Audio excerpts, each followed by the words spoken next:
দেব, আমি নিশ্চিত করেছি আমাকে পিতার আয়োজিত যজ্ঞে যেতেই হবে। দেব, আমি নিজের অপমান সহ্য করতে পারি, কিন্তু আপনার নয়। সত্যি বোঝার চেষ্টা করো। সত্যি আমার কথা শোনো, ওই যজ্ঞে যেও না। আপনি আমার জন্য চিন্তা করবেন না দেব।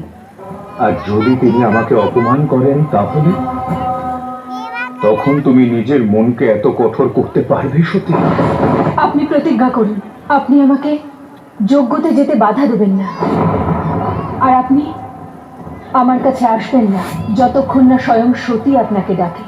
আপনি ওখানে যাবেন না। এ তুমি আমাকে কি শপথ দিলে সত্যি?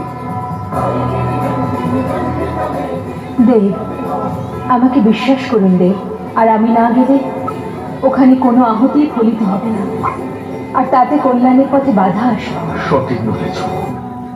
তোমার শপথের সম্মান রাখার জন্য আমিও একটা প্রতিজ্ঞা করছি।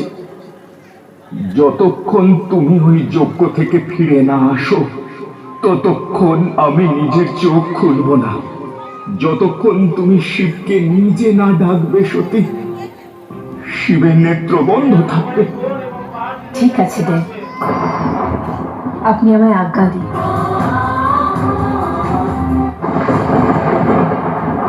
যজ্ঞের যজমান নারায়ণ, আমার পিতা ব্রহ্মদেব, আর এখানে উপস্থিত সমস্ত দেবতাকে সাক্ষী মেনে আমি প্রজাপতি দক্ষ এই মহাযজ্ঞতে প্রথম আহুতি দিচ্ছি।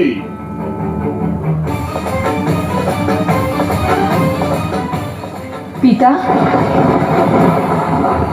দ্বার পালকদের এতটুকুও বুদ্ধি নেই যে শুভ কাজের সময় শ্মশানবাসীদের ছায়াও মঙ্গলময় হয় না।